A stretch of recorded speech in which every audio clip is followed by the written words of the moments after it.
দেখো আমার ঢেঁড়স আর মাছ কিন্তু রান্না পুরো কমপ্লিট। দেখো আমার পুরো কমপ্লিট হয়ে গেছে। কত সুন্দর হয়েছে দেখো, একটাও ঢেঁড়স কিন্তু ঘাটেনি, পুরো ঢেঁড়স গোটা গোটা আছে। দুপুরে আমাদের জন্য কি রান্না করছো? আজ দুপুরে রান্না হচ্ছে ডিম আর আলু। ওইসব কিছু আমি খাবো না। সকালের ডিম, দুপুরের ডিম, রাত্রের ডিম, আমি ওইসব কিছু জানি না। আমি স্কুলতে এসে দেখি সবজি আর মাছ হয়ে গেছে। সত্যি আজ ডিম আলু রান্না করবো বলে ঠিক করেছিলাম, কিন্তু মেয়ে স্কুলে যাওয়ার আগে জেদ করছে যে আজকের ওর জন্য মাছ বা কোনো সবজি রান্না করতে হবে, ও ডিম খাবে না। সত্যি প্রায় আজ কদিন আমাদের বাড়িতে ডিম আলু, ডিম ঝাল হচ্ছে, ডিমের ভুজিয়া হচ্ছে, এইসব রান্না হচ্ছিল।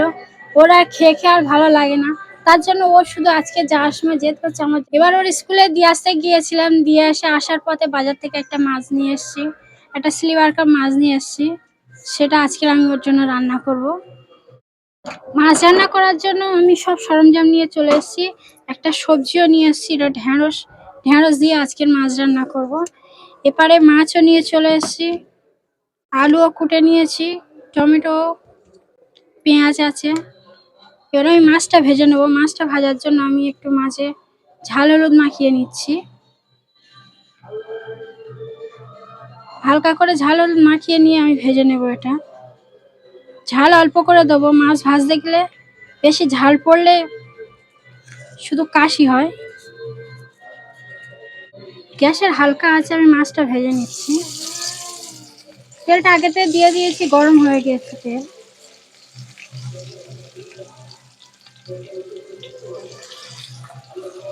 গ্যাস হালকা আছে, মাছ ভাজলে কিন্তু মাছটা কড়া হয়।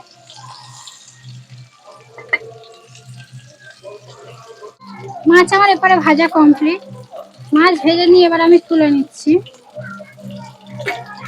আমি বুঝতে পারছি ব্যাকগ্রাউন্ডের সাউন্ডে একটু প্রবলেম হচ্ছে, কিন্তু কিছু করার নেই। পাশের বাড়ি একটা অনুষ্ঠান হচ্ছে, অনুষ্ঠানে গান বাজনা বাজছে, তার জন্য আমার ব্যাকগ্রাউন্ডের আওয়াজটা একটু খারাপ হচ্ছে। তো যাই হোক, এবারে আমার মাছ ভাজা কমপ্লিট। এবার আমি তুলে নিয়েছি। এবার এই তেলে আমি দিয়ে দেব, ঢেঁড়সটা ভেজে নেব। ঢেঁড়সটা ভেজে নিলে কি হয়, ঢেঁড়স কাঁচা রান্না করলে একটা কেমন স্যাঁতস্যাঁতে ভাব হয়ে থাকে, কিন্তু ঢেঁড়সটা ভেজে নিয়ে রান্না করলে ওই স্যাঁতস্যাঁতে ভাবটা আর হয় না, খেতেও ভালো লাগে। তার জন্য আমি অল্প তেলে ঢেঁড়সটা একটু ভেজে নিচ্ছি। একটু হালকা বাদামি কালার হয়ে আসলে আমি তুলে নেব। অনেকে বলে ঢেঁড়স ভালো লাগে না, ঢেঁড়স খেতে ভালো লাগে না, ঢেঁড়সটা রান্না করলে যেন কেমন কেমন হয়, কিন্তু রান্নার মতো রান্না করলে ঢেঁড়স কেন খেতে খুব ভালো লাগে। ঢেঁড়সটা প্রথমে একটু ভেজে নিয়ে রান্না করলে কিন্তু খেতে খুব ভালো লাগে।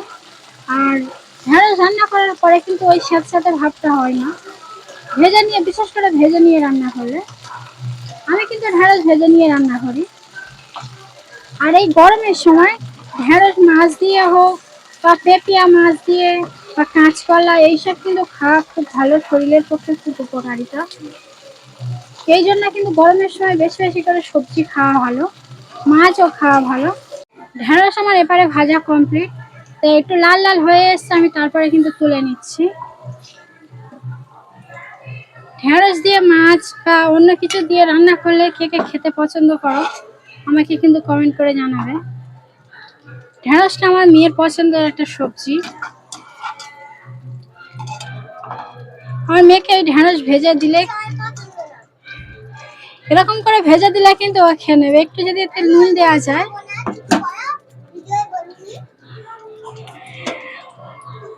দেখো পেঁয়াজ দিয়ে দিচ্ছি, এবার আমি এই তেলে কিন্তু দিচ্ছি।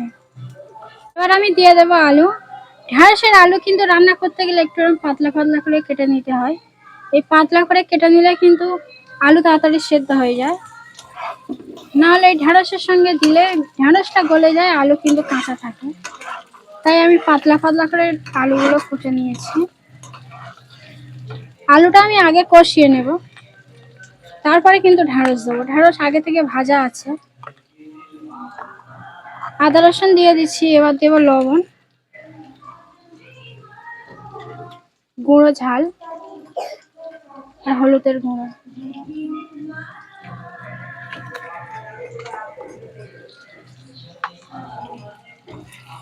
সব মশলা কটা দিয়ে একটু ঘেঁটে নিচ্ছি।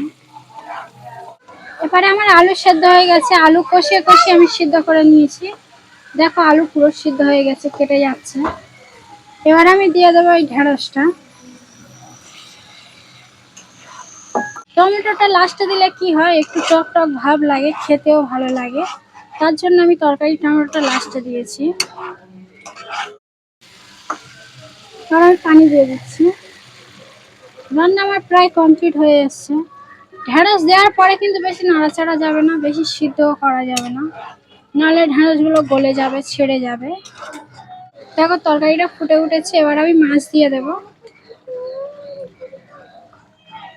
মাছটা দিয়ে একটু ফুটে উঠলে কিন্তু আমার তরকারি কমপ্লিট। আমি তরকারি মশলা কম দিই, কেননা আমরা মশলা একটু কম খাই। মশলা কম খাওয়া ভালো। সব তরকারি তো বাচ্চারা খায়, তার জন্য বাচ্চাদের পক্ষে মশলা একদম কম খাওয়া ভালো।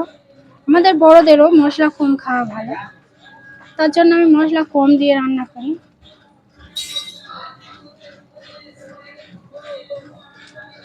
আমি এবার ধনেপাতা দিয়ে এটা চাপা দিয়ে রেখে দেব।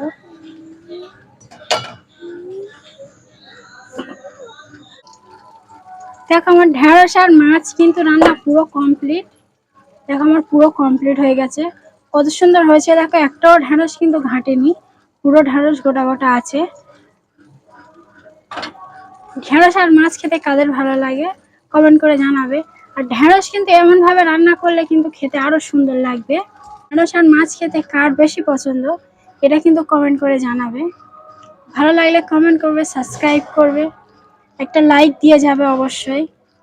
আজকের ভিডিও আমার এই পর্যন্ত, আবার দেখা হবে অন্যদিন অন্য একটা ভিডিও নিয়ে, নতুন একটা ভিডিও নিয়ে দেখা হবে। আজকের এই পর্যন্ত।